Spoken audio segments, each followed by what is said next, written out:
بسم اللہ الرحمن الرحیم الحمدللہ وکفا والصلاة والسلام علی من لا نبی بعدہ اما بعد۔ عزیز طلبہ کرام، اللہ تعالیٰ سے امید ہے کہ آپ سب خیر و عافیت سے ہوں گے۔ جامع ترمذی کا سبق نمبر 40 ہے اور اس سبق میں ہم باب الوضوء من النوم پڑھیں گے، یعنی نیند کی کون سی وہ قسم ہے جس کی وجہ سے انسان کا وضو ٹوٹ جاتا ہے اور کون سی حالت ہے کہ جس سے انسان کا وضو ٹوٹ جاتا ہے۔ اس بارے میں ائمہ کے اقوال ہم دیکھیں گے۔ گزشتہ سبق میں ہم نے نواقض وضو کا تفصیل سے بیان پڑھا اور ہوا خارج ہونے سے وضو ٹوٹنے کا بیان اور حدیث کے فوائد اور حکمتیں اور اصلی تطبیق دیکھی۔ اس سبق میں ہم سونے کی وجہ سے وضو ٹوٹنے کا بیان، سونے کی وجہ سے وضو ٹوٹنے میں ائمہ کے اقوال اور حدیث کے فوائد اور حکمتیں اور اصلی تطبیق بھی دیکھیں گے۔ سب سے پہلے باب کی حدیث کی عبارت پڑھتے ہیں، پھر ترجمہ کرتے ہیں۔ باب الوضوء من النوم وبه قال حدثنا اسماعیل بن موسى وحناد ومحمد بن عبید المحاربی المعنى واحد قالوا حدثنا عبد السلام بن حرب عن ابي خالد الدالاني عن قتادة عن ابي العالية عن ابن عباس رضي الله عنهما انه راى النبي صلى الله عليه وسلم نام وهو ساجد حتى غطى او نفخ ثم قام يصلي فقلت يا رسول الله انك قد نمت قال ان الوضوء لا يجب الا على من نام مضطجعا فانه اذا اضطجع استرخت مفاصله قال ابو عيسى وابو خالد اسمه يزيد بن عبد الرحمن وفي الباب عن عائشة وابن مسعود وأبي هريرة رضي الله عنه وبه قال حدثنا محمد بن بشار قال حدثنا يحيى بن سعيد عن شعبة عن قتادة عن أنس بن مالك رضي الله عنه قال كان أصحاب رسول الله صلى الله عليه وسلم ينامون ثم يقومون فيصلون ولا يتوضؤون قال ابو عيسى هذا حديث حسن صحيح وسمعت صالح بن عبد الله يقول سألت ابن المبارك عمن نام قاعدا معتمدا فقال لا وضوء عليه قال وقد روى حديث ابن عباس رضي الله عنهما سعيد بن أبي عروبة عن قتادة عن ابن عباس رضي الله عنهما قوله ولم يذكر فيه أبا العالية ولم يرفعه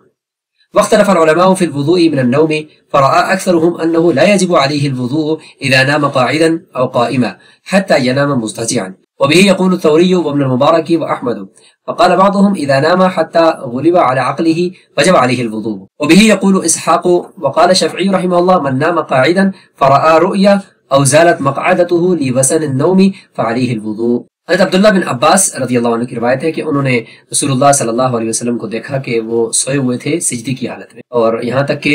غطا یعنی خراٹے کی نیند کی حالت میں جو سانس کی آواز ہوتی ہے وہ انہوں نے سنی۔ رسول اللہ صلی اللہ علیہ وسلم خراٹے لے رہے تھے۔ او نفخہ کا معنی بھی یہی ہے کہ سانس کی جو آواز ہے وہ سنی، تو راوی کو شک ہے، غطا او نفخہ فرمایا۔ پھر فرماتے ہیں کہ آپ صلی اللہ علیہ وسلم کھڑے ہوئے اور نماز کو جاری رکھا، تو اس کا مطلب یہ ہے کہ سجدی کی حالت میں وضو نہیں ٹوٹتا اگر کوئی آدمی سو جائے۔ تو عبداللہ بن عباس رضی اللہ عنہ فرماتے ہیں کہ میں نے پوچھا یا رسول اللہ آپ تو سو گئے تھے، تو اس کا مطلب ہے کہ آپ کا وضو ٹوٹ گیا، آپ پھر کھڑے ہو کر نماز کیوں مکمل کی؟ قال ان الوضوء لا يجب الا على من نام مضطجعا، کہ وضو تو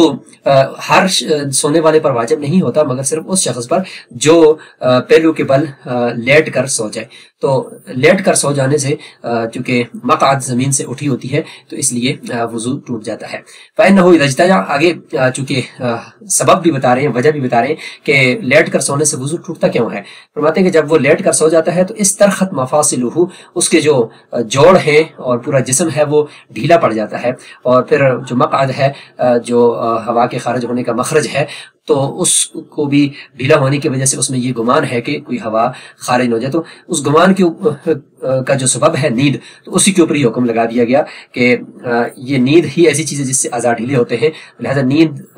ایسی حالت میں کہ جس میں مقعد زمین پر ٹکی ہوئی نہ ہو، کہیں پہ انسان ٹیک لگا کر یا لیٹ کر سویا ہو، تو اس سے چونکہ اعضاء ڈھیلے ہو جاتے ہیں لہٰذا وضو ٹوٹ جائے گا۔ امام ابو عیسیٰ ترمذی فرماتے ہیں کہ یہ جو ابو خالد ہیں، ابو خالد الدالانی، ان کا نام یزید بن عبد الرحمن ہے، اور اس باب میں حضرت عائشہ اور ابن مسعود اور حضرت ابو ہریرہ رضی اللہ عنہ کی حدیث بھی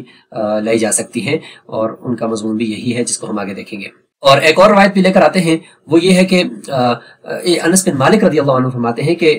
رسول اللہ صلی اللہ علیہ وسلم کے تمام صحابہ اکرام وہ بعض اوقات سو جاتے تھے بیٹھے بیٹھے،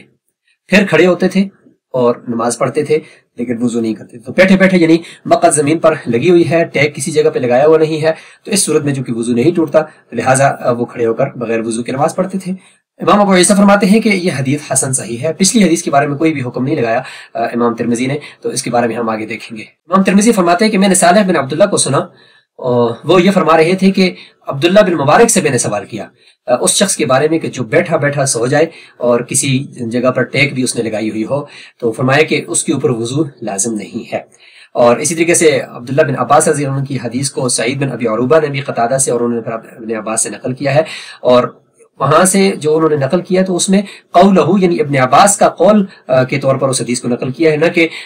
اس میں اس حدیث کو رسول اللہ صلی اللہ علیہ وسلم کی طرف مرفوعاً ذکر کیا گیا، بلکہ عبداللہ بن عباس کے قول کے طور پر ذکر کیا ہے، اور اس میں انہوں نے ابو العالیہ کا ذکر بھی نہیں کیا اور حدیث کو مرفوع یعنی آپ صلی اللہ علیہ وسلم کا قول کے طور پر بھی ذکر نہیں کیا۔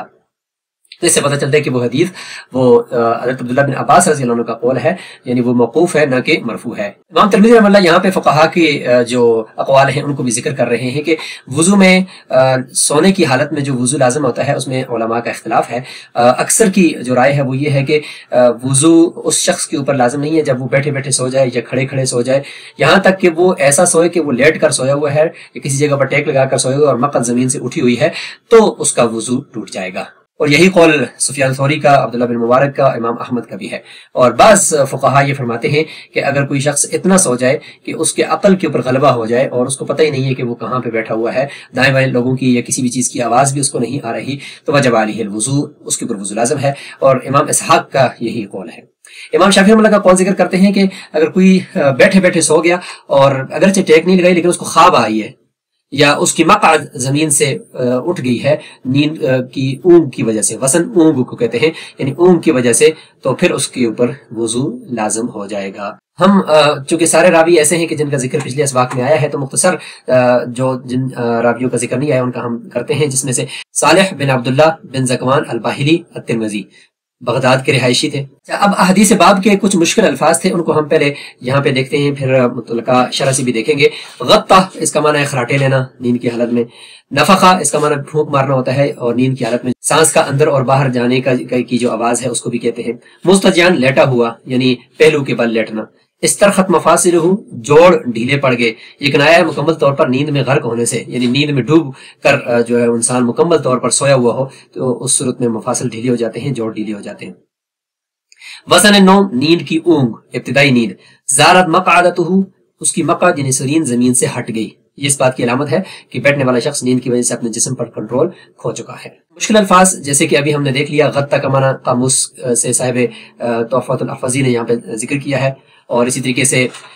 نفخہ کا معنی بھی راوی کو شک ہے غطہ فرمایا یا نفخہ، اس کی تفصیل یہاں ملاحظہ فرمائیں۔ مستجیان کا معنی بھی اور استرخت کا بھی۔ اچھا جی، نیند سے وضو ٹوٹنے کے بارے میں ائمہ کے جو اقوال ہیں ان کا ایک نظر یہاں پہ خلاصہ ہم نے جو لیا ہے بدائع الصنائع سے اور اسی طریقے سے الفقہ الاسلامی و ادلتہ سے، اس کو ایک نظر ہم دیکھیں گے، اس کے بعد پھر عبارت کی طرف چلے جائیں گے۔ احناف کے نزدیک اصل ناقض نیند نہیں ہے کہ سو گیا انسان کا وضو ٹوٹا، اصل وضو کو توڑنے والی نیند نہیں ہے بلکہ استرخاء مفاصل ہے، جیسے حدیث میں بھی آئے گا، یعنی جوڑوں کا ڈھیلا پڑ جانا یہ اصل میں وضو کو توڑ دیتا ہے۔ اگر ایسی حیت پر سوئے جس سے حدث خارج ہونے کا امکان نہ ہو، جیسے متمکن ہو کر سرین کو زمین کے ساتھ لگا کر انسان سویا ہے، تو اس سے وضو نہیں ٹوٹے گا۔ لیٹ کر، ٹیک لگا کر یا ایسی حالت میں سونا جس سے سرین زمین سے اٹھ جائے، یہ ناقض وضو ہے احناف کے نزدیک۔ نماز کے ارکان جیسے کہ قیام، رکوع، سجود میں سونا یہ ناقض وضو نہیں ہے بشرطے کہ وہ سنت کے مطابق ادا کیے جائیں۔ شوافی کے اقوال دیکھتے ہیں کہ اصل ناقض نیند ہے، یعنی سو جانا ہی وضو ٹوٹنے کا سبب ہے، لیکن بیٹھ کر سونے والے کو مستثنا انہوں نے کیا ہے۔ اگر بیٹھ کر سونے والے کی سرین زمین سے ہٹ جائے تو وضو ٹوٹ جائے گا، اگر کوئی خواب دیکھے تو بھی وضو ٹوٹ جائے گا۔ نبی صلی اللہ علیہ وسلم کا سجدے میں سونا آپ کی خصوصیت ہے کیونکہ آپ کی آنکھیں سوتی تھیں، دل بیدار رہتا تھا، یہ شوافی کا قول ہے۔ مالکیہ کا دیکھتے ہیں تو مالکیہ کے نزدیک گہری اور لمبی نیند یہ ناقض وضو ہے، چاہے کسی بھی حالت میں ہو۔ ہلکی اور مختصر نیند ناقض وضو نہیں ہے، چاہے لیٹ کر ہی کیوں نہ ہو۔ مدار جو ہے وہ نیند کے غلبہ کا ہے ان کے نزدیک اور استغراق ہے۔ امام احمد رحمہ اللہ کے نزدیک لیٹ کر سونا یہ بالاتفاق ناقض وضو ہے، بیٹھ کر یا کھڑے ہو کر سونا وہ ناقض وضو نہیں سمجھتے، چاہے گہری نیند ہو یا نہ ہو۔ ان کا مسلک امام ترمذی کے بیان کردہ اکثر علماء کے موافق ہے۔ اہل ظاہر ابن حزم کا قول بھی ہے کہ نیند کسی بھی حالت میں ناقض وضو نہیں ہے سوائے اس کے کہ یقین ہو جائے کہ حدث خارج ہوا ہے۔ اب یہ ساری عبارت، یہ جو اجمالی طور پر آپ کے سامنے خلاصہ پیش کیا گیا وہ اس کتاب الفقہ الاسلامی و ادلتہ سے لیا تھا، اور اس کی یہ ساری تفصیل اس عبارت کے اندر آپ ایک نظر دیکھ لیجئے۔ اسی طرح اس عبارت کے اندر بھی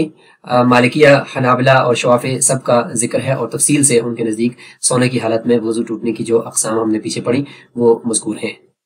اس طرح بدائے ثنائے کے اندر یہ ایک تفصیلی بحث ہے، وہ منہا النوم مستجیان، یعنی ناقض وضو جتنے بھی چیزیں ہیں ان میں سے ایک سونا بھی ہے نماز کے اندر یا نماز کے علاوہ، اور یہ پوری عبارت یہاں آپ ملاحظہ فرمائیں۔ اب صاحب معرف السنن نے 9 مذاہب اس میں ذکر کیے ہیں، وہ بھی ہم ایک نظر دیکھتے ہیں کہ انہوں نے فرمایا کہ پہلا مذہب اس میں علماء کا یہ ہے کہ نیند کسی بھی حالت میں ناقض وضو نہیں ہے۔ یہ ابو موسیٰ اشعری، سعید بن مسیب، ابو مجاز، حمید بن عبد الرحمن العرج اور اس طریقے سے اوزاعی اور صحابہ کرام کی بھی ایک جماعت کا بھی یہی قول ہے۔ دوسرا قول ہے جی کہ وضو ہر حالت میں ٹوٹ جائے گا سونے کی صورت میں، یہ امام حسن کا، امام مزنی کا، ابو عبید قاسم کا، ابن راہوے کا، ابن منذر کا، ان سب کا یہ قول ہے کہ چاہے تھوڑی نیند ہو، زیادہ ہو، اونگ ہو، گہری نیند ہو، ہر حال میں وضو ٹوٹ جائے گا۔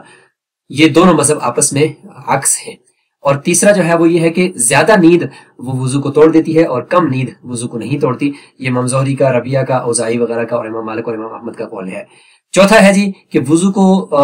توڑ دے گی وہ نیند جب انسان نماز کی حالتوں میں سے کسی حالت کے اوپر سو جائے، چاہے وہ نماز میں ہے یا نماز میں نہ ہو، لیکن حالت اس نے نماز والی بنائی ہوئی، یعنی رکوع یا سجدی کی طرح کی حالت ہے، چاہے وہ نماز میں ہے یا نماز سے باہر ہے، تو اس سے وضو نہیں ٹوٹے گا۔ اور البتہ اگر لیٹ کر یا چت لیٹ کر یا پہلو کے بل لیٹ کر اگر کوئی آدمی سو گیا ہے تو اس صورت میں اس کا وضو ٹوٹ جائے گا۔ یہی قول ہے امام ابو حنیفہ رحمہ اللہ کا اور سفیان کا اور حماد بن ابی سلیمان کا۔ پانچواں ہے کہ وضو صرف رکوع کی حالت میں کوئی آدمی اگر سو گیا تو اس کا ٹوٹے گا، اور وہ چاہے نماز کے اندر رکوع کی حالت میں ہو گیا یا نماز کے علاوہ رکوع جیسی حالت بنا کر سو گیا تو اس صورت میں اس کا وضو ٹوٹ جائے گا۔ یہ امام احمد کا قول ہے۔ چھٹا قول لکھا ہوا ہے کہ صرف سجدے کی حالت میں اگر کوئی گیا تو اس کا وضو ٹوٹ جائے گا، اور یہ بھی امام احمد رحمہ اللہ سے ایک روایت ہے، اور وہ پھر آپ صلی اللہ علیہ وسلم کا جو سجدے میں سونے والی حدیث ہے اس کو پھر وہ مستثنا کر دیں کہ اللہ کے نبی سوتے نہیں تھے، دل ان کا جاگا رہتا تھا، اور یا ان کی وہ خصوصیت قرار دیتے ہیں۔ ساتواں قول اس میں ہے کہ اگر کوئی آدمی اپنے نماز کے اندر سو گیا تو اس سے اس کا وضو نہیں ٹوٹے گا، اور اگر وہ سجدہ کرنے کی حالت میں نماز کے علاوہ سو گیا، یعنی سجدہ کر رہا ہے نماز میں تو نہیں ٹوٹے گا، اور اگر سجدے جیسی حالت نماز کے علاوہ بنا کر سو گیا تو ٹوٹ جائے گا۔ اور اگر جان بوجھ کر سجدے کی حالت میں سو گیا نماز کے اندر تو بھی وضو ٹوٹ جائے گا۔ یہ عبداللہ بن مبارک رحمہ اللہ کا قول ہے۔ آٹھواں مسئلہ ذکر کیا ہے کہ وضو نہیں ٹوٹتا سونے سے، اگر کوئی آدمی نماز کے اندر سو جائے، نماز کی کسی بھی حالت میں سو جائے تو وضو نہیں ٹوٹے گا۔ نماز کی خارج میں اگر کوئی آدمی سو گیا تو اس سے وضو ٹوٹ جائے گا، یہ امام شافعی رحمہ اللہ کا ایک قول ہے۔ نواں مسئلہ ذکر کیا ہے کہ اگر کوئی آدمی بیٹھے بیٹھے سو گیا اور اس کی جو مقعد ہے، سرین ہے، وہ زمین کے ساتھ لگی ہوئی ہے تو اس کا وضو نہیں ٹوٹے گا، چاہے وہ زیادہ نیند کرے یا کم نیند کرے، اور یا وہ نماز کے اندر ہو یا نماز سے خارج ہو۔ یہ امام شافعی رحمہ اللہ کا آخری قول ہے۔ اب سونے کی حالت میں وضو ٹوٹنے سے متعلق جو احناف کا راجح قول ہے وہ یہاں پہ ذکر کیا گیا ہے صاحب معرف السنن کی طرف سے۔ فرماتے ہیں کہ امام ابو حنیفہ رحمہ اللہ کا جو ظاہری مذہب ہے وہ تو یہی ہے کہ جب تک انسان کی سرین زمین کے اوپر ٹکی ہوئی ہے اور لگی ہوئی ہے تو اس وقت تک اگر وہ سو گیا ہے تو اس کا وضو نہیں ٹوٹ جانا چاہیے، لیکن طحاوی اور امام قدوری اور صاحب ہدایہ کا اختیار کردہ مسلک یہ ہے، وہ فرماتے ہیں کہ وضو ٹوٹ جائے گا اگر کوئی آدمی بے شک سرین اس کی زمین پر لگی ہوئی ہے، لیکن ساتھ ہی اگر اس نے کوئی ٹیک لگائی ہوئی ہے اپنے ہی کونی کے ساتھ یا اپنے کمر کے ساتھ کسی جگہ پہ ٹیک لگائی ہوئی ہے تو بھی اس کا وضو ٹوٹ جائے گا اگرچہ اس کی سرین زمین کے اوپر لگی ہوئی ہو۔ اس لیے ان کی دلیل یہ ہے کہ حدث کا جو اصل وضو ٹوٹنے کا جو مدار ہے وہ نیند پر نہیں ہے، اصل میں تو وہ ہے کہ حدث لاحق ہونے پر، اور حدث لاحق ہوتا ہے اعضاء کے ڈھیلے ہونے کی وجہ سے، اور اگر کوئی آدمی ٹیک لگا کر سو جاتا ہے تو اعضاء حتمی طور پر ڈھیلے ہو ہی جاتے ہیں۔ سونے کی پھر 11 حالتیں معرف السنن میں لکھی گئی ہیں، جیسے کہ کوئی آدمی چلتے چلتے بھی سو جاتا ہے، اور کھڑے کھڑے اس طریقے سے کسی جگہ پہ ٹیک لگا کر رکوع کی حالت میں بیٹھ کر، یا پالتی مار کر بیٹھ گیا، یا یہ کہ ٹیک لگا کر کسی جگہ پہ، یا سوار ہونے کی حالت میں، یا سجدے کی حالت میں، یا لیٹ کر پہلو کی حالت میں، تو یہ ساری 11 کی 11 حالتیں جو ہے نا وہ یہاں پہ ذکر کر دی گئی ہیں جو مختلف احادیث میں اور فقہاء کے اقوال میں ملتی ہیں۔ اس باب کے اندر جو حضرت عائشہ ابن مسعود اور ابو ہریرہ رضی اللہ عنہ کی روایات کی طرف امام ترمذی نے اشارہ فرمایا تھا، تو حضرت عائشہ رضی اللہ عنہ کی حدیث کے الفاظ یہ ہیں کہ کان رسول اللہ صلی اللہ علیہ وسلم ینام حتی ینفخ، یہ آخر تک حدیث ہے۔ ابن مسعود رضی اللہ عنہ کی حدیث، اس کو ابن ماجہ نے بھی ذکر کیا کہ ان رسول اللہ صلی اللہ علیہ وسلم نام حتی نفخ ثم قام فصلی۔ ابو ہریرہ رضی اللہ عنہ کی حدیث کو بہقی نے ذکر کیا اور الفاظ یہ ہیں کہ من استحق النوم وجب علیہ الوضوء، اور آگے یہ مکمل اس کی تفصیلات ہیں۔ سبق میں موجود احادیث کی کچھ فوائد اور حکمتیں بھی دیکھ لیں کہ شریعت نے طہارت کے احکام میں آسانی اور سہولت کو ملوث رکھا ہے۔ نیند بذات خود ناپاکی نہیں بلکہ ناپاکی کی اخراج کا سبب بن سکتی ہے۔ فقہ اسلامی میں حکم کا مدار اکثر ظاہری اور منضبط اسباب پر رکھا جاتا ہے۔ صحابہ کرام عبادت کے شوق میں مشقت اٹھاتے اور نماز کا انتظار فرماتے۔ نبی اکرم صلی اللہ علیہ وسلم کے بعض احوال آپ کی خصوصیات میں سے تھے۔ عصری تطبیق ہم دیکھتے ہیں کہ طویل سفر، جہاز، بس، ٹرین میں بیٹھے بیٹھے اونگ آنے پر وضو کا حکم معلوم ہوتا ہے یہاں سے۔ اور اگر وہی بات ہے کہ اگر